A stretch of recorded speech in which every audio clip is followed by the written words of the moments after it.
Now, we're joined today by renowned Chris Hirst, who's the former CEO of Havas Creative and best-selling author of No Bullsh Leadership. Now, Chris is a dynamic leader known for challenging conventional leadership wisdom and advocating for a merit-based approach to leadership. His book, which won the Best Business Book of the Year in 2020, offers a refreshingly honest guide to effective leadership, free from jargon and myths of the leadership industrial complex. I'm sure a concept we're going to get into. So today, we'll explore Chris's insights on leadership, social mobility, and how we can lock our potential to lead in any context, as well as getting the inside scoop into Chris's career and how he was able to trailblaze into leadership. So welcome, Chris. It's a great honor to have you on. Thanks. It's great to be here. Thank you. Yeah, same for me, Chris. Amazing to have you on the show. So let's just get started. So what's keeping you busy these days? Well, what's keeping me busy these days is I am passionate, and my motivating passion has become, it wasn't by design, I suppose, but by accident, the transformation of our understanding as a society. I'm thinking big here, as a society, of what leadership is and how we have successful careers, and of course, by implication, what leadership isn't, and the reasons why maybe we fail to have successful careers. I meet so many people. I spend so much of my time. I appear on podcasts. I speak to big audiences, big and small. I write, and what I've discovered is, I suppose, two overarching things. First of all, as you go around and talk to different types of businesses, different companies and different continents, you discover that when they have problems and challenges, because of course they all do all the time, you discover that the problem is always the same. At its heart, the problem is always, in some shape or form, leadership. And the only solution to that is better leadership, not necessarily different leaders, although sometimes it definitely ought to be different leaders. So there's that. And also, I think the fact that all organizations, even though ostensibly externally they look very different, like I did a talk about 6 months ago to an organization called PD Ports, who run the port on Teesside, and I thought to myself, what on earth? I don't know any. What am I going to say to a company that runs a port? And within 5 minutes, you realize that actually, guess what? It's all people, and therefore, underneath the bonnet, the challenges that all organizations have are pretty well the same. I mean, I've come to believe that the DNA of all businesses have about 99% of their DNA in common. And so, I believe there's a huge opportunity for us to transform how we lead, and a huge opportunity for us to transform how we think about our careers. Wowzers, you've already pitched up some mega big questions there that have clearly been on your mind, and love that you feel so passionate about them. So let's dig into this just a little bit more. So, I mean, clearly it would be great to frame the context around what is your definition of leadership. And perhaps I'm just going to chuck in another one, which is around, well, do you think it's then essential to have leadership to be successful in a career? So my definition, I'll give you two definitions, because I figured if I'm going to write a book on leadership, I have to, first of all, ask myself two sort of foundational questions, one of which you've asked me. The first is, who's a leader? And the second is, what is leadership? For me, who is a leader probably leads me to your second question in a way. For me, who a leader is anybody that has people they're responsible for. And that's a far, far broader definition of leadership than we usually think of. We usually think of leaders as being the people right at the top of our organizations or our societies or whatever it is. And what that means in practice is that the vast majority of us find ourselves in leadership positions very early on in our careers. I had people I was responsible for after 18 months, perhaps, of starting work. And yet I didn't think of myself as a leader. The organization I worked in didn't think of me as a leader. But I was the most important person in the working lives of the people who worked for me, right? Far more important than the CEO, who they probably never met and was multiple layers above them. And therefore, by that definition, there are so many people in leadership positions from across the country, across the world, and so many who aren't thought of as leaders and don't think of themselves as leaders. And the reason that I'm so passionate about it is because I think, first of all, lots of people are doing it, and it's not that they're bad leaders, it's just that nobody's teaching them anything about how to do it. And I think there's an awful lot of bullshit around the subject that actually gets in the way of our ability to lead effectively.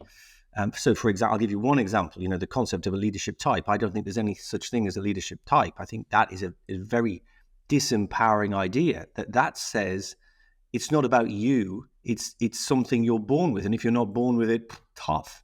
Which is bullshit, right? It's just a skill that we can learn, just like any skill.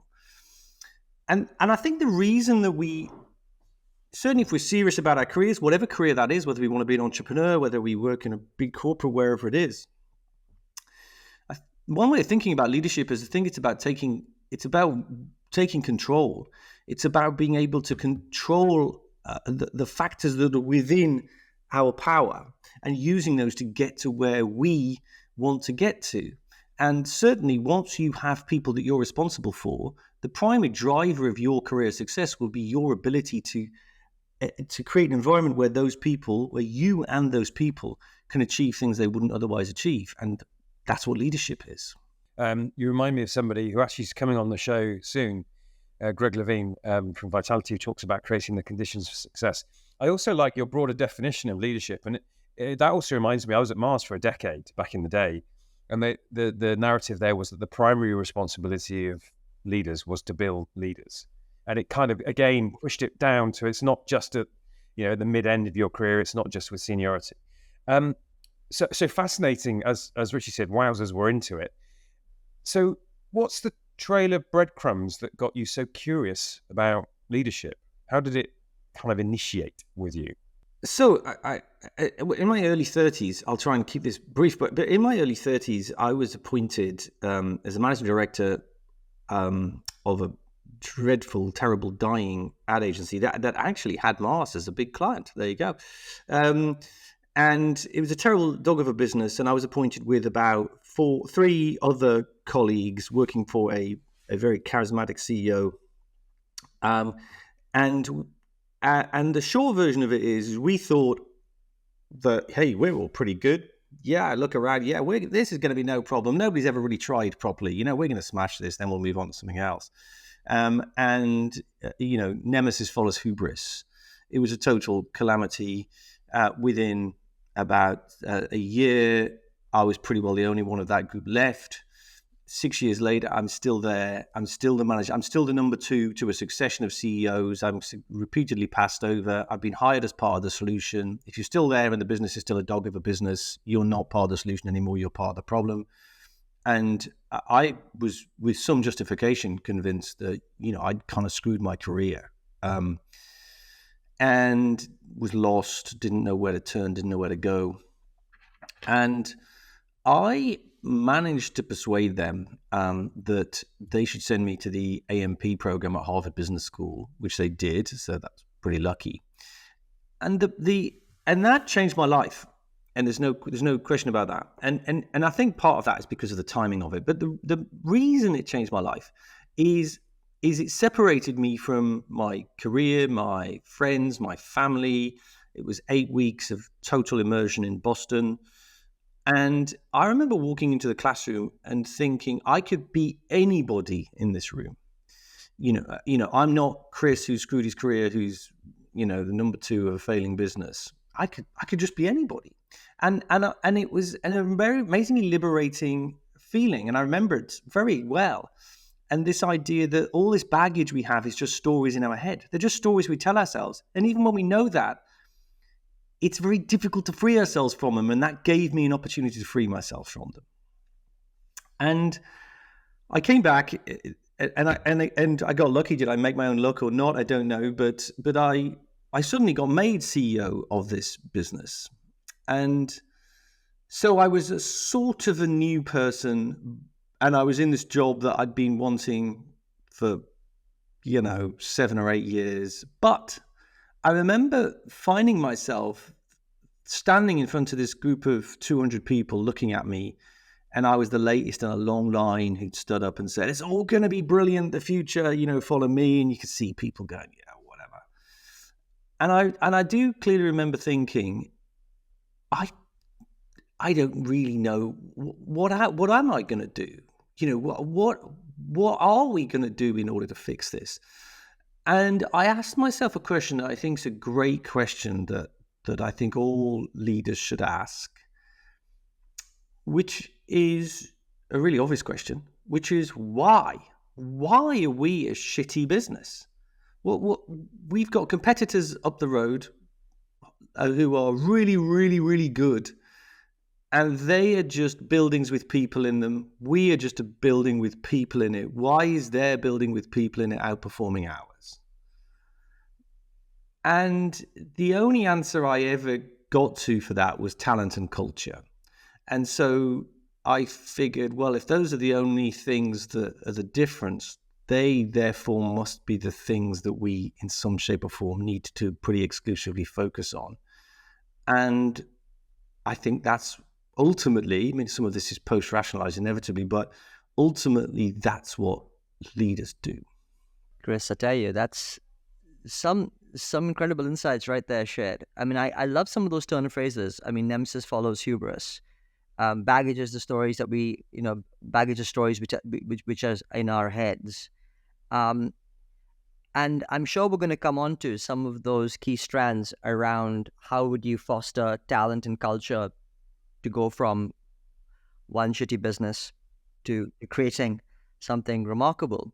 But I just want to touch on this notion, because I think you've shared something really deep here around how you felt personally during those moments, being looked over, even being able to convince someone to send you to HBS, which is an incredible thing, by the way. It's certainly on my bucket list. But tell us a bit more personally about how you were able to overcome the baggage and the stories that you say in your head to be able to then revitalize yourself, to get back on and be able to create success, or the conditions for success. For me, part of the answer to that is a very personal answer to me, which was it was to do with just the timing. I was at a real low point in my career, and because I'm a very ambitious person, therefore my life, and so I think there was just a timing element to it. But I actually found something a couple of weeks ago, which I wrote right after I came back from Harvard, which was the 10 things I learned. Which, by the way, I thought, wow, I should probably write a book about this. And one of the things that I'd written down was, I was incredibly inspired by what the best leaders managed to achieve. So we studied people like Meg Whitman, Jack Welch. Actually, interestingly, we studied Carlos Ghosn, who was at Renault, and of course now is an even more interesting character than he was then. What a person! But and some of those people are quite controversial people. But that's sort of a by the by. What I remember thinking was, what those people achieved in huge organizations incredibly quickly made my jaw hit the floor, because I was looking at the 220 people that we had in our business, that frankly the dial hadn't shifted despite all the noise and fury and effort, certainly in my time for 7 years, but frankly the dial hadn't shifted for 10 years before that, through a succession of people turning up and waving their arms around and spouting off. And I thought, I think if one of these people turned up here, I think they'd fix it in an afternoon.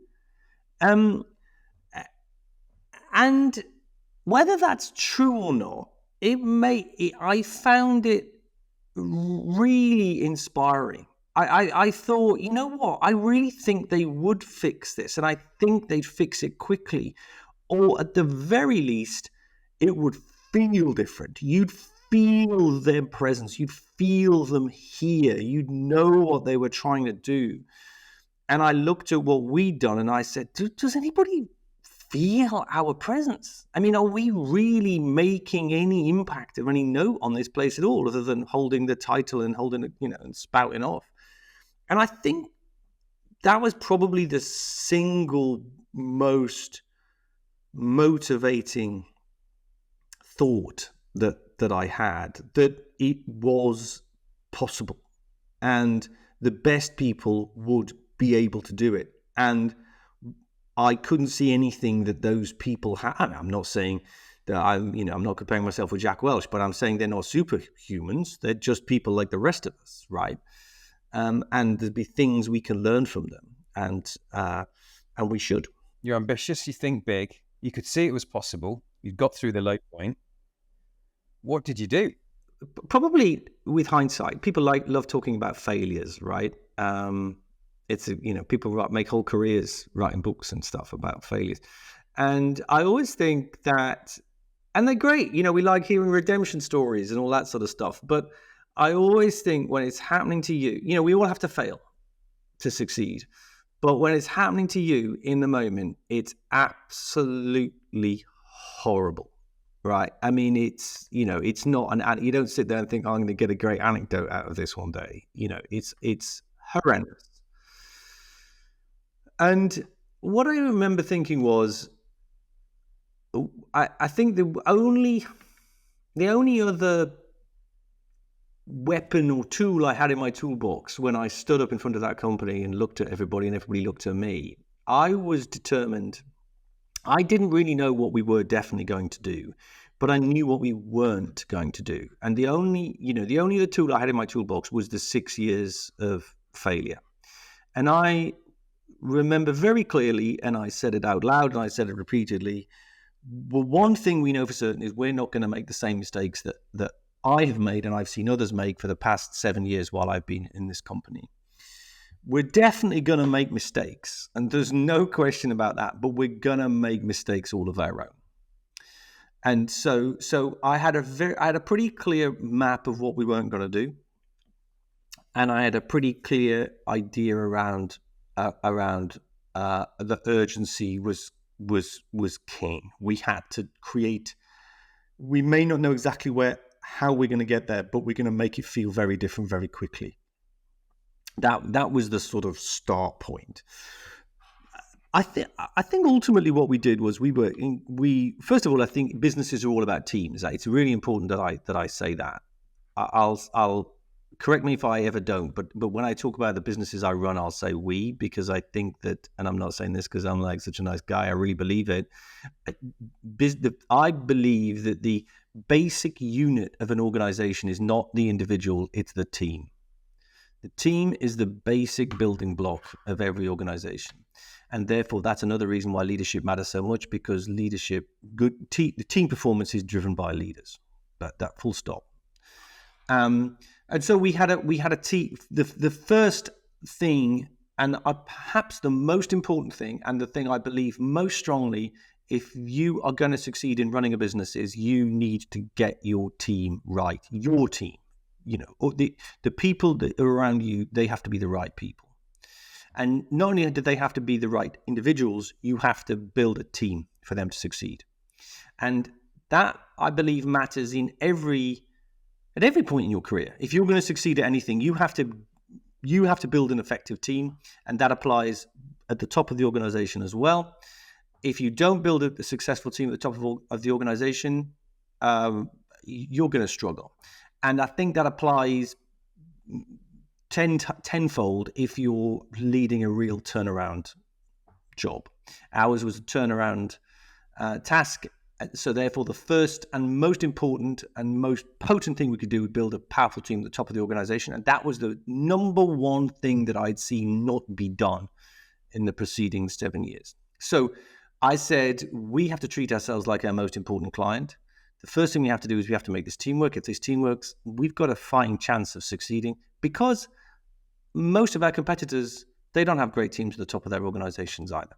And the ones that are thriving, they do, but it's a bell curve, right? You've got some right at the top, you've got some right at the end, you've got a big mass in the middle. Big mass in the middle, their teams are so-so. And when I talk to leaders of businesses, that's the thing that I drive home. Have you got a really potent team at the top of your organization? If you haven't, start there. And that's partly about individuals, but it's mostly about team culture. Richie, I'm just going to come in. So you've given us the context, you've given us the what you did. Just to close off this bit, and what was the impact? We transformed the business within 3 years. So I became the CEO in 2010. I would say by 2013, I would argue we were the best agency in London. Some other people might say there was other ones marginally, might have been marginally ahead here, there, and everywhere. But we were there. We'd done it, and certainly, I think we were the most interesting and most exciting agency in London, not least because of where we'd come from, and that was because we had the right people, we had the right culture, and we were incredibly focused on not just what we were trying to do, but how we were going to try and do it. And that's what good leadership is. You've got to be clear where you're trying to get to. That's not that difficult, right? I mean, people will sell you a load of consultancy around that. Don't buy it, because it's not a difficult question to answer. What leadership is about, and then also, nor is it leadership. It's really, it's just a PowerPoint slide. Leadership is how you're going to get there. That's what leadership is. Chris, when you talk to a little bit of the secret sauce, and you mentioned the thought around not necessarily knowing what we are going to do, but we are certainly very clear about what we are not going to do. I love that notion, because doesn't that just breed, one, a sense of authenticity, but two, a whole lot of trust amongst your people, knowing that you were part of the old guard, recognizing the faults of the old guard, and kind of going, let's move forward from this position, as opposed to, like you say, spewing out another set of bullshit rhetoric. And I think that's just such a powerful thought. So you asked me a question 20 minutes ago that I didn't answer, which is, what is leadership? And I think that my definition in my book is, leadership is the navigation of a group of people from a defined point in the present to a different and clearly defined state that exists in the future. So leadership's about change and movement. But to do that, you have to define your start and your end point.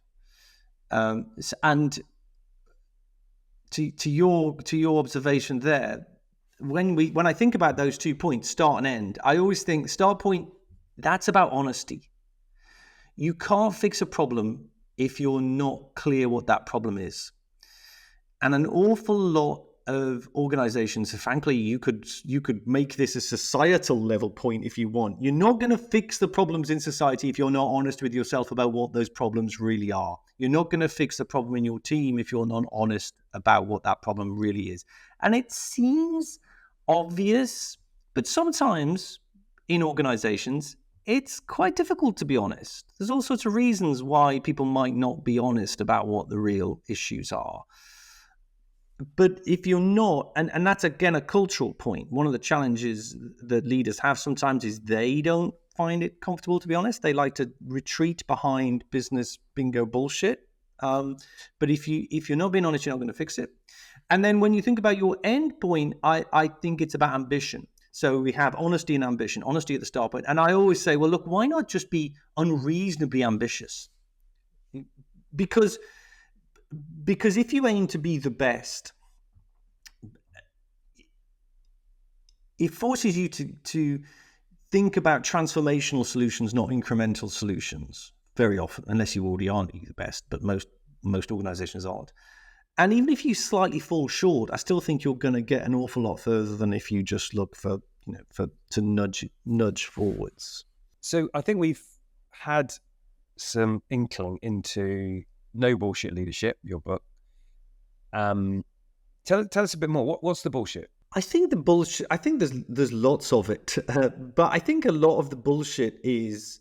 So, for example, I'll give you two examples. It's quite fashionable to try and, particularly in the clickbait world of social media, to try and distill leadership into one word. People will say, "Oh, leadership is all about the, adjective A," and it just isn't. That is bullshit. You can't distill leadership into a single soundbite word. Leadership is about getting things done. That's what leadership is. Leadership is about a journey, and it's about helping liberate people to have the courage and the confidence to take the necessary actions to get stuff done. And so I think, and I just think a lot of the noise that sits around the subject just gets in the way of that. It's not even as if that's wrong. It's just in the way, and we have to try and clear away the noise in order to be able to see the signal. I'm not sure whether that analogy quite works in that context, but there we go. And another great example of the bullshit is, which I've already mentioned, is leadership type. I feel really strongly about this. I feel really strongly that there is no leadership type. Leadership is difficult. There's no question about that, but it isn't complicated. The principles of it are not complicated to do. And everybody can learn it. And I do think that a lot of this bullshit, for want of a better word, around the subject has two baleful real-world consequences. The first is it inhibits people who are already in leadership positions from fulfilling their potential, and we've already established, I think, there are many, many, many more of those people than we usually think about. And the second is it excludes whole swathes of society from thinking that leadership is something that's relevant to them or something that, that they should aspire to. And that's to their detriment, and that's to our collective detriment, because we need more better leaders everywhere, right? I mean, just look around us. Every single day, and I'm not talking in our careers, I'm just talking in our real lives. Every single day, we feel the grinding, frustrating, and raging consequences of bad leadership, whether it be public transport, whether it be at our kids' schools, whether it be at our hospital, whether it be wherever it is, right? We feel it every single day. And the more and yet the principles are not complicated, and everybody can learn them. And even in very, or even in organizations that take the subject seriously, I still think it is seen as something that is one of the things that, on my to-do list of all the training stuff I need to do and the career development stuff and all that's one of the things I need to do eventually at some point in my career. I'm like, no, learn it now, because leadership is an upwards and downwards activity. Leadership, we as good leaders, an effective leader creates an environment where the people that work for them achieve things they wouldn't achieve if they weren't there. It's pretty obvious, right? We've worked with many people who fall short of that bar, I think it's safe to say. But what's interesting about it is I think you can apply exactly that same upwards. A brilliant way to think about our career is, are we able to help our boss achieve things they wouldn't achieve if we weren't there? Because if we're doing that, boy, are we gonna accelerate our careers. And many of the principles apply both ways, and nearly everybody, no matter how senior you become, has a boss. So nearly every leader has a boss, right? We're all leading upwards and downwards all the time, and so it's a way of accelerating our careers. It's a way. It's not just like leadership's about, and it's not an academic. I know you can treat it academically, but for me, it's not an academic subject. It's a way of us unlocking our personal potential and our careers, whatever our careers are, and of course those of others. I mean, if we care about the best way to help others is to be an effective leader, because if you work for somebody, one of the key determinants of whether somebody goes on to have a successful career, become a high performer, is if their first boss in turn was a high performer. I think that's such a pertinent thought. And I love your provocative question, I suspect, in many ways to people who have probably not thought about this around, are you able to help your boss achieve something that they are not able to? And in doing so, that really will accelerate your own career. I think that's a really insightful thought. Chris, I'm going to turn the page for a second here, because one of the things that you actively talk about is what perhaps is currently happening today within the context of leadership, which is mediocrity, and how we can think about how less capable individuals have risen to leadership positions. And I know you've been quite both avidly followed the post office case and that of Paula Venables. And I just wonder, what's your perspective on that, and how do we move from what is currently the status quo, as you describe, in some cases the mediocrity, and move it beyond that to more of a meritocracy when it comes to leadership and people's careers in that sense? I mean, I can't pretend I've got a silver bullet answer to that question. If I wish I did. I think for me, meritocracy is about the disconnection of our kind of career success from the accident of our birth. Not just career success. I mean, it's not lots of people don't want to have, but yeah, the disconnection of our having a fulfilling life, whatever that means to you, from the accident of our birth. And I know that's a sort of rather utopian thing, but that's what it means to me. And I'm not a life coach, but I do think that I know a lot about how people can or don't have successful careers. And this isn't a plug, but nevertheless, you've asked me the question. But my next book, which comes out next summer, is going to be entitled. The subtitle is going to be something like what nobody tells you about how to succeed at work. That's the working idea. Well, nobody tells you about how to succeed at work. And I suppose it's a sort of a de-bullshitting the subject of careers. And my argument is that most of the things that we actually spend our time doing at work are not very difficult intellectually, as in intellectually difficult. And most of the things we spend our time doing are sitting in meetings, writing presentations, giving presentations, networking, communicating with other people. And so my premise is that, and yet nobody really teaches us how to do those things really well, despite the fact that we spend a lot of time doing them.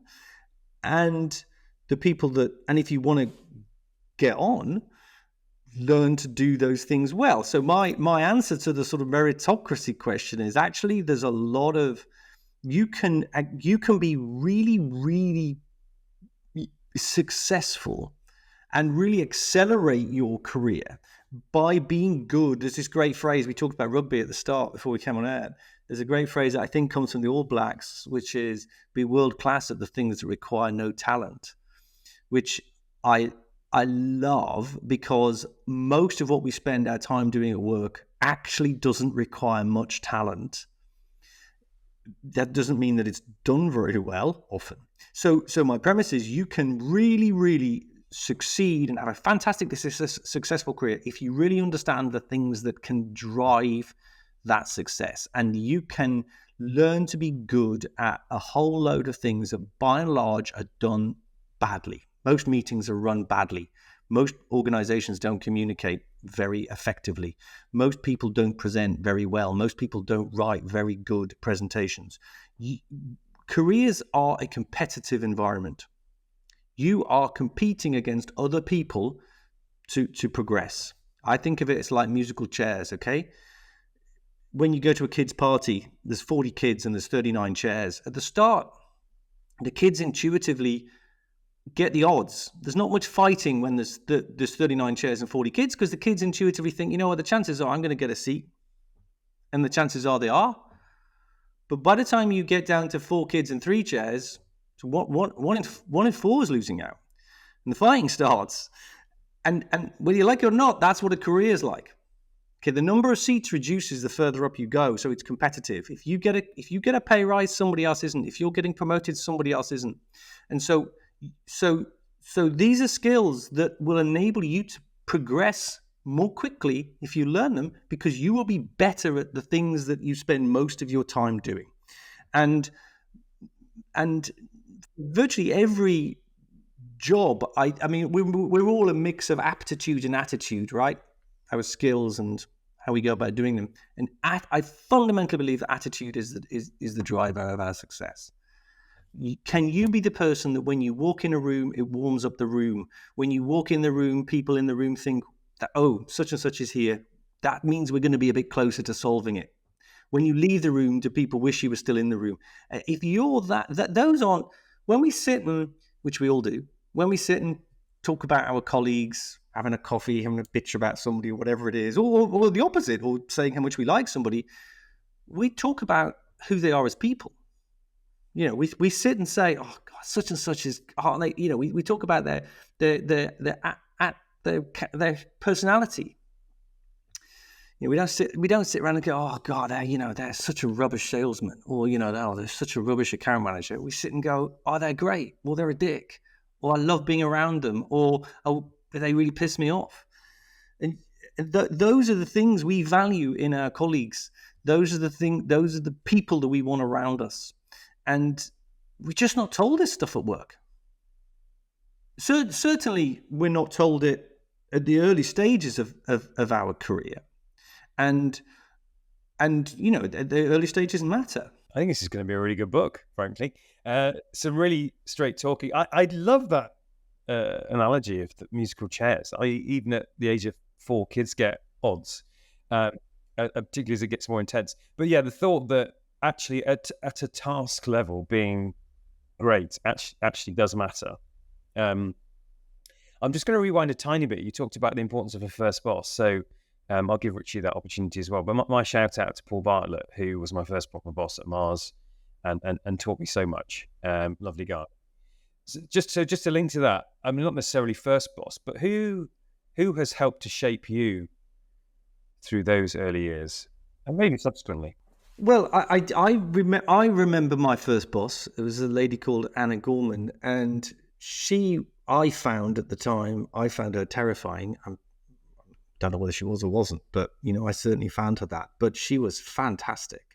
She was a very, high flyer, and she just was very clear. She was very clear when I was doing things that she thought I was doing them well, and when I wasn't doing things or I wasn't doing them very well. And she was a great role model in terms of her core skills and her ability to do her job well.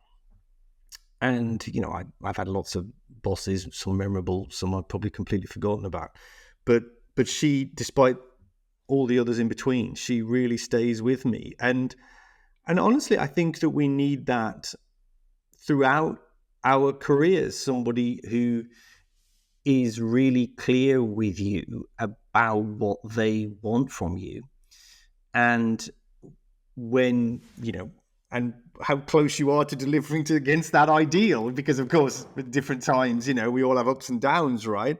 And I think a great question, and I think a lot of people just aren't, and a lot of people aren't really clear what their boss needs from them. And I organizations have these huge performance review things, which I'm honestly very skeptical and scathing about. And I was very skeptical and scathing when I ran organizations, because I just figured they took up a gargantuan amount of time and didn't seem to make much difference. And often they're arse covering exercises, honestly, in case you need to performance manage people and stuff like that. I mean, it really, and these are, we need to aspire to better. And I think a great question everybody should go and ask their boss is, what do you need from me in order for you to succeed?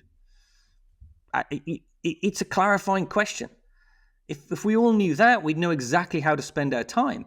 If we think about how most of us spend our time at work, I honestly believe that 20% of what we do delivers it's the 80-20 rule. 20% of the time we spend delivers 80% of the value we contribute. And 80% of it you could just stop doing right now, and it would make almost no difference.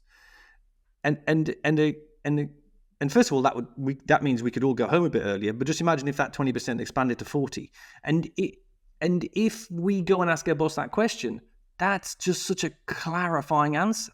What do you need from me in order for you to succeed? Because that's what we are there to do. We are all there to help the people above us achieve their goals. Because if I'm doing that, my career is going to fly, right? If I'm always the person that the person I work for really, really wants and needs, I'm always going to be the first person to get promoted. And that question enables us to work out what the stuff is that really makes a difference, and what the stuff is that, I can get rid of that. The 80-20 rule exists and thrives, but I love that notion of being able to push the boundary on the 20 and just imagine, make it 40. Well, but the way we do that is we go and have a conversation with the person we work for and say, well, what really moves the dial? What do you really need?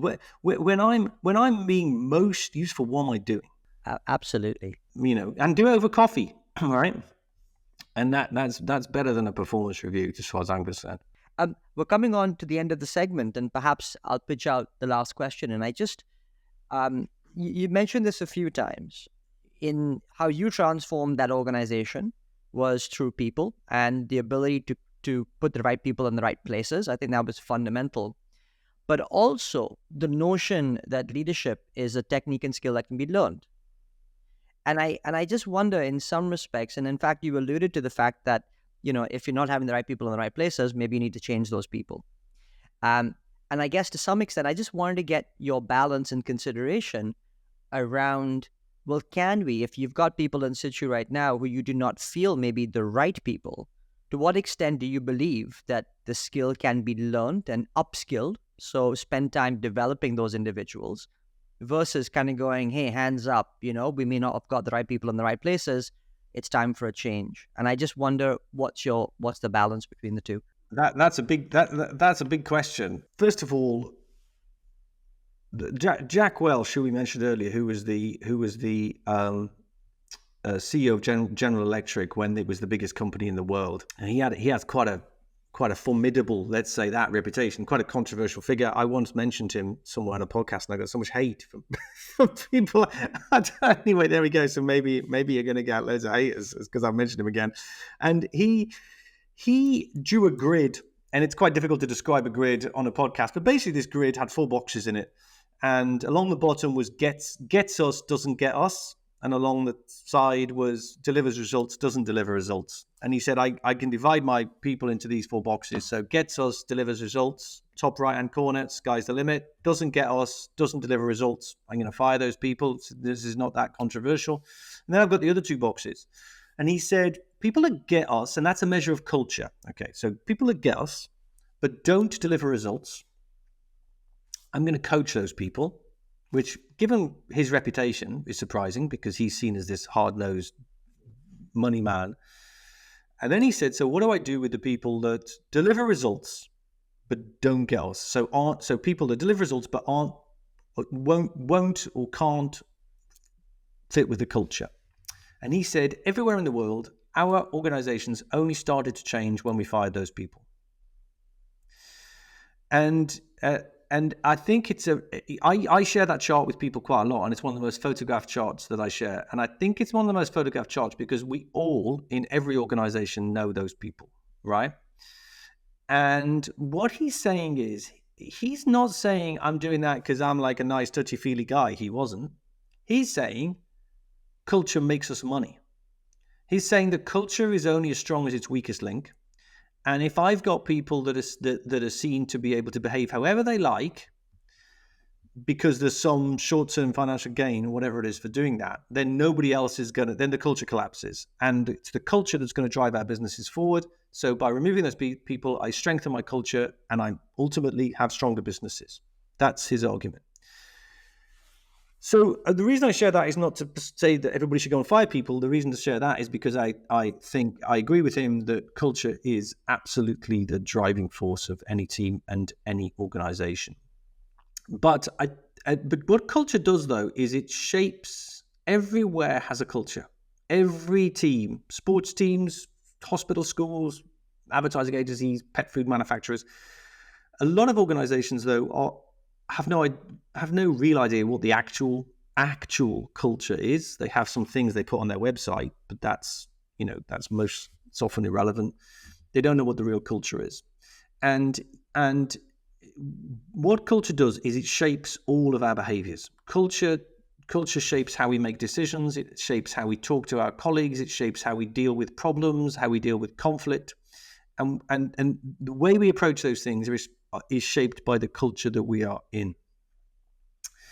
And so I think first, and the reason I can give you that long answer to the question is I think the first thing we need to do when we're talking about whether somebody's the right person or the wrong person is we need to ask ourselves two questions. First of all, is that person really clear what it is what they need to do in order to succeed? That's the question that I talked about before. Are they really clear what it is they're supposed to be doing?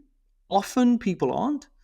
And second of all, are they functioning in a culture that gives them an opportunity to perform at their best? Because we've all been in situations where you can take the same person and you can move them from team A to team B or team B to team A, and they go from 0 to hero or hero to 0, right? We've probably all experienced that ourselves. But the person hasn't changed. When that's happened to me, I'm the same person. It's the culture that's changed. So cultures are really a really important determinant of frankly who we are and how we behave in organizations. But ultimately, I'm Team Jack Welch on this one. That ultimately, if people, I think you can teach people skills. As I said before, most of the things we actually need to functionally learn to do at work aren't that difficult, so we can teach people them. What is difficult is if people are not prepared and not willing to follow the cultural behaviors that the organization has determined are going to drive it forward. And in those circumstances, ultimately, if those people won't change, they have to go. Well, there is a great finale. I love the 2x2. It reminds me again, New Zealand rugby, no dickheads. Yeah, because that's the contamination. But honestly, Chris, I'm going to speak on behalf of Richie and say you filled us up this morning. You've inspired us with so many references, phrases to cling to, and just generally a real inside out of what leadership is and isn't. What is real? What is bullshit? Loved it. Thank you very much for your time. I know this is going to be tremendously useful for our followers. So thank you again, Chris. It's been brilliant having you on the show. Well, I've loved being here, and thanks so much. Yeah, it's great. It's been fantastic. You promised it would be fun, and it was.